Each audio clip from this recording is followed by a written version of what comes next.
Здравейте! Аз съм Маргарита Петкова от марката за чиста храна и правим това видео, за да дадем повече информация на хората, които ни се обадиха, ни писаха и ни потърсиха относно употребата на инсектицидни лампи в култивационни съоръжения. Истината е, че ние използваме такъв тип инсектицидни лампи от 3 сезона вече. И започнахме с насочена борба срещу възрастното на видовете нощенка и на доматен миниращ молец. За нас тези неприятели са изключително голям бич. Нощенката, знаете, една женска при различните видове може да стигне до няколко стотин яйца, при отделни видове и над 1000. А за доматения миниращ молец, освен че една женска може да снесе над 200 яйца, в култивационни съоръжения тя може да генерира няколко поколения годишно и това да замърси, да унищожи изцяло реколтата. Преди 3 години започнахме да тестваме различни видове лампи, дали LED, дали флуоресцентни. И така извадихме своите изводи за това, кои са най-подходящите и най-атрактивните за този тип неприятели инсектицидни лампи. Тях може да ги разгледате в сайта за чиста храна.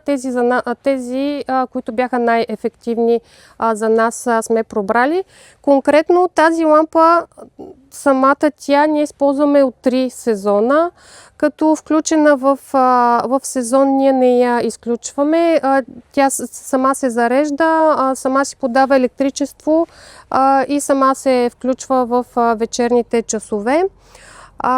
В активен сезон нещото, което правиме, е просто затваряме култивационното съоръжение, тъй като конкретно на това не успяхме да поставиме мрежи. Другите две са с автоматични проветрители и сами се затварят вечерта.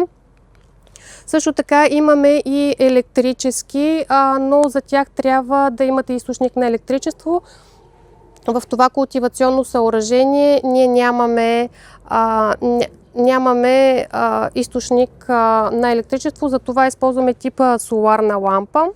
Откакто използваме инсектицидните лампи за борба с тези неприятели, ние нямаме насочена борба или третиране срещу яйца и ларви на нощенки, тъй като те са изключителен бич. Те започват излюпване и яйцеснасяне именно в периода на масово плододаване, когато започва беритбения период, което за нас това е страхотен успех и страхотно решение да получаваме чиста от пестициди храна и също така да ни спести времето и разходите за третиране. По отношение на тези неприятели са изключително ефективни. Друг въпрос, който често ни пишеха и ни задаваха хората, какво се случва с полезните видове. Конкретно си спомням, един от имейлите беше за калинка, трихограма и златоочица. Калинки в интерес наистина сме засичали единични бройки, но никога до сега не е попадала в инсектицидните лампи, по проста причина, че тя е доста така типичен и изразен хищник.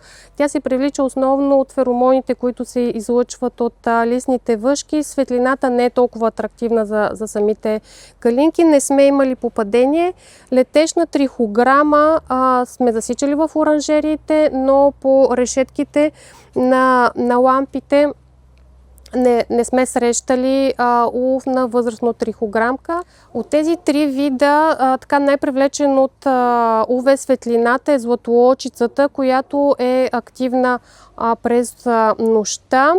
Но решението, което намерихме, за да лимитираме улова на възрастно златоочица, тъй като ние се опитваме максимално да ги запазим в култивационните съоръжения, забелязахме, че нейният основен летеж е на височината на растенията. В момента, когато растенията домати или пипер започнат да нарастват, ние преместваме инсектицидните лампи в височината на оранжерията, просто ги прикрепяме към самата конструкция и по този начин забелязахме, че нямаме улов на възрастно златоочица. Друго нещо, което също спазваме, за да лимитираме улова на полезни видове по решетките на инсектицидните лампи, е това ние да ги почистваме редовно, тъй като те основно се ориентират от феромоните, които се излъчват от самите неприятели. Затова, почиствайки редовно инсектицидните лампи, ние виждаме, че нямаме улов на полезни видове. За нас това е изключително добро и ефективно решение за борба с най-така упоритите и масовите неприятели в култивационни съоръжения и на открито, което ни спестява разходи и време за третиране, и по този начин добиваме чиста от пестициди и ларви на неприятели продукция.